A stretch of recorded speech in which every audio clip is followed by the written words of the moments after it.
How to fail as a freelance translator, coming up.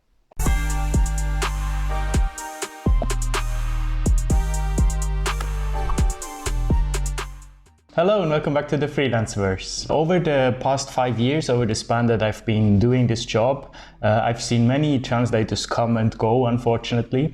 It has been, just a quick side note, basically already a tangent at the beginning of the video, but I see a lot of people in the comments and on LinkedIn telling me, oh, it must be so much easier when you have that much experience like you. I wish I had as much experience as you, etc.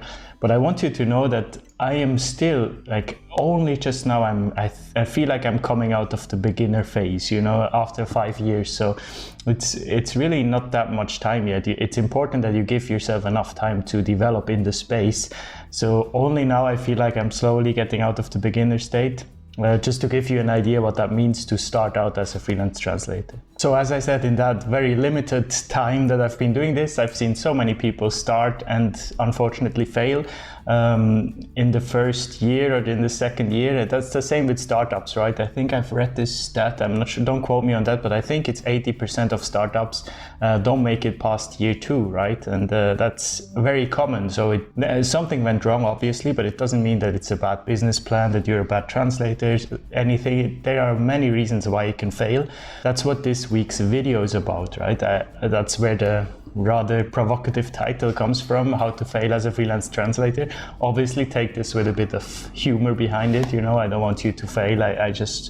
I've talked to many people that started and didn't go through with it, and I feel like I know a couple of reasons why this happened. Of course, every case is individual. I just thought I'd make this video and I compile all the reasons that I've seen, I've experienced firsthand. And leading this list of reasons that I have here next to me, by far the reason number one, and it ties into so many other reasons as well, is people don't take it serious enough. Right? I've seen this time and time again that people said, I just want to do this freelancer thing, this translator thing on the side and just see where it takes me, see if it blows up. And it can blow up, right? It can happen, but it takes the right attitude. And if you just see it as some kind of side gig, I want to make some quick cash on the side, it's not going to work, or it's not going to turn into something profitable, at least. So if you're just after quick cash on the side, freelance translation is not for you, I can tell you that. And any other channel on YouTube, any other blog will tell you the same. If you want to actually succeed in the space, you need to take it seriously. You need to view it as a profession, view it as your main, not necessarily your main job, because I also started next to a job part-time, but it needs to be your main focus. If you want to make this a bigger thing, all your mental attention, professional mental attention needs to go in this thing, right? And this ties in with another reason, with the lack of planning, right? That's very similar. If you're not serious about it, you won't really plan your future with it. And if you plan your future with it, you take it rather seriously. So they are very dependent on each other. I've shown you in a previous video my 3-year plan that I did at the beginning when I started out. And I think that's a perfect way to do it. You can do a 1-year plan, 2-year, 3-year, 5-year if you want to. Just make a plan somehow. Even if you don't hit the benchmarks, even if you completely miss your planning, it's so important just for your mental state to know, okay, this is what I want to achieve in the next 3 years, and I'm just going to do what it takes to get there. One major reason why people fail is the reason I gave you in the very beginning, the lack of giving themselves time. And that also ties in with the quick cash, right? If you can't pay your rent for next month, and you think I'm just going to do some translations to pay rent, I don't think that's going to work. Maybe that works for 1 month, but then what? You need to think long term. You need to give yourself time. The success is not going to come in half a year. It can, and if it comes, be happy about it, but don't beat yourself up if it doesn't come in 2 years, 3 years, right? Maybe after 3 years, you should ask yourself, what are you doing wrong if you're still not seeing results? And also, time is money in the end, but definitely give yourself 3 years to get to a point where you can be self-sufficient, financially independent. I like to work in 3-year steps. I think that's a good measurement. 1 year is a bit short because so much negative things can happen in a year and then half a year is gone, I think 3 years is a nice average to give yourself. Sorry, my camera ran out of battery yesterday and then I had to leave. So it is the next morning, very early in the morning, but it's nice. We go from here We move on. I think the last thing I said was about allowing yourself enough time, right? So the next way that I wanted to mention how freelance translators fail often is when they neglect business education, right? That's a really important point that I mention often in the comments and on LinkedIn. You are running a business, right? And you can't really run a business if you've never had any business education. So it's really important that you get some kind of degree, some kind of online, just, you know, the basics of business, how it works. How do you market yourself? How do you communicate in a business kind of way? How do you negotiate with your clients? You know, these are all very important things that you can't really just know. But I've seen that a lot of people just rely on their creative translation skills, but have no business background whatsoever, and that's how they fail. So definitely very important point, do not neglect your business education. On the topic of neglecting, one thing I've seen a lot is neglecting profiles. And by profiles, I mean particularly LinkedIn, but also things like Probst.com, Translators Cafe, even CVs. I've recently made a video about CVs. You can click here if you want to. Definitely LinkedIn profile has to be on point. It is the #1 tool, in my opinion, to attract people, to attract connections, customers in the end as well. So always focus on that. It has to be perfect. It has to be the way you want to be portrayed to other people, to the world, to the industry.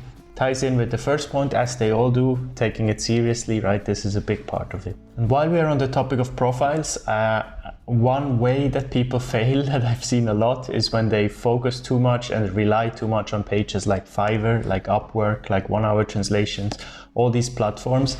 They are good. Like, I make videos on them. They are good to, you know, fill the gaps when you have some free time, some afternoons free that you want to work in. You can just use them. That's perfectly fine. You should be on there even to learn about the industry, to learn who charges what can you actually, like, your first negotiations with clients are probably on these platforms, but do not rely on them as your primary income. Some people make it, but maybe 1% of the people on there make a good revenue, you know, on these platforms.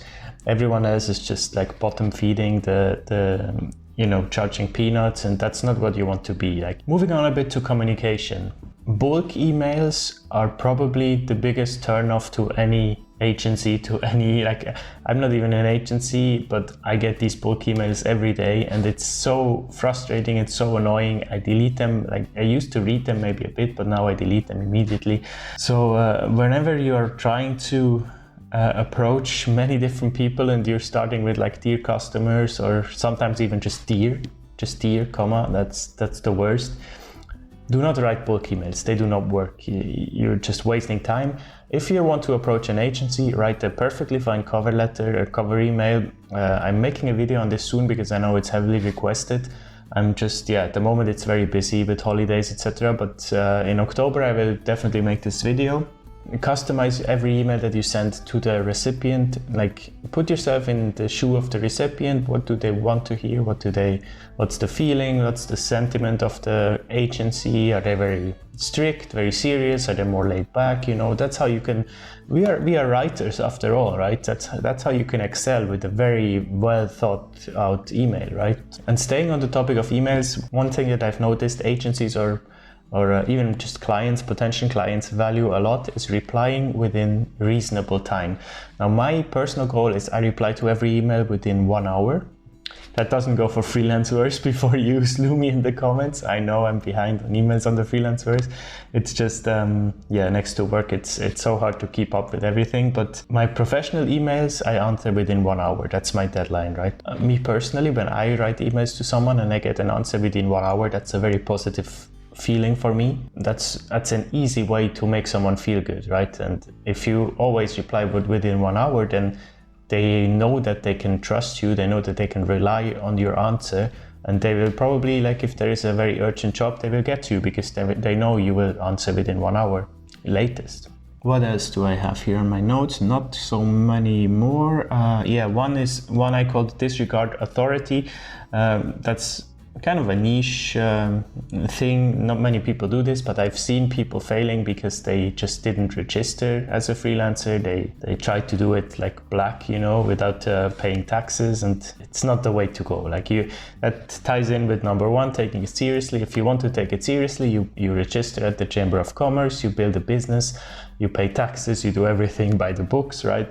If you do it black, it's not gonna turn into something profitable, because you can't scale something. Like, you can't just be officially unemployed but have like a big business on the side, right? That doesn't work. So definitely, like, check out the authorities in your country and follow the lines. It's not worth it to do anything. If they find out in 5 years that you cheated in the first 2 years, they will charge you back in regards, you know, proportionally, and it will just ruin your business anyways. And then the last point I want to make, it refers more to the person itself. I wrote here doubting, complaining, and retreating as my keywords. By retreating, I start with that. I mean, if you just retreat at home, you know, you just always stay at home. You don't go out. You don't engage in the community, in the industry. You don't go to meetups. You don't go to conferences, etc. Now they're slowly starting again, so I'm very excited. Probably next year I go to a lot of conferences to make up for the last 2 years. So yeah, just get involved with the language industry. It's so rewarding. You find clients through it as well, I can promise you that. The first 2 conferences I went to, I don't know if I even spoke to anyone, not properly, you know, about business. And then, you know, sometimes you feel bad, you feel like it's a wasted opportunity, but it's not. It's personal development, it's professional development, right? So even if you are not really happy with what you did, it's still very worth it for the next one you go to. Just don't stop there. Just don't think, oh, this is not for me, I'm not going anywhere. Really, like, involve yourself and you will get very big returns from it. And then doubting and complaining. Yeah, doubting, that's the imposter syndrome video that I made, right? You can click here if you're interested in that. Everyone starts at the beginning. Of course, you don't know if you're cut out for this job, but you will never know if you don't try. Give yourself 3 years, see if it works out. If not, just move on with your life. It's okay. You know, people are allowed to make bad decisions. It's not even a bad decision. People are just allowed to fail and then to move on. At least you tried. If you don't try, you never know if it's for you, right? And the complaining part is similar. Like, that's especially for people who are about to start. I see so many people that say, oh, it's not worth it. I never find any jobs. I find it so unfair. Like, I try my best and I don't find anything. But then I talk to them and I ask, did you do this? Did you do this? And they say, no. I just tried on Fiverr, you know. There is always a way. There's always a creative way. I know it's hard to sometimes be creative, but what I like to do, I take a little notebook, I sit on the couch, I sit there in the window, and I just, you know, without screen, anything, just jot down stuff with a pen on the page. And then usually I have like 3 full pages written, what I want to do next with my business, what I want to do in the next year, what my plan is to find my next big client, etc. And if you do that, you really unlock something in your mind, and you almost force your mind to become more creative, right? If you just sit back on the chair and you go on Fiverr and you bid on stuff, you just send a few bulk emails, that's not creative. That's what everyone can do, right? You need to find a way that makes you stand out. Don't complain that it's not working, because it is working for a lot of people. You just need to find out what is working for you. There you go. These are my, 10, 12 reasons or something how freelance translators fail. I hope you don't fail, and if you fail, it's okay. Get back up and start over. I hope that's the message is clear that I want to give with this video. Make sure to subscribe to the channel if you like these types of videos, and I see you next Monday with the next video. Bye bye.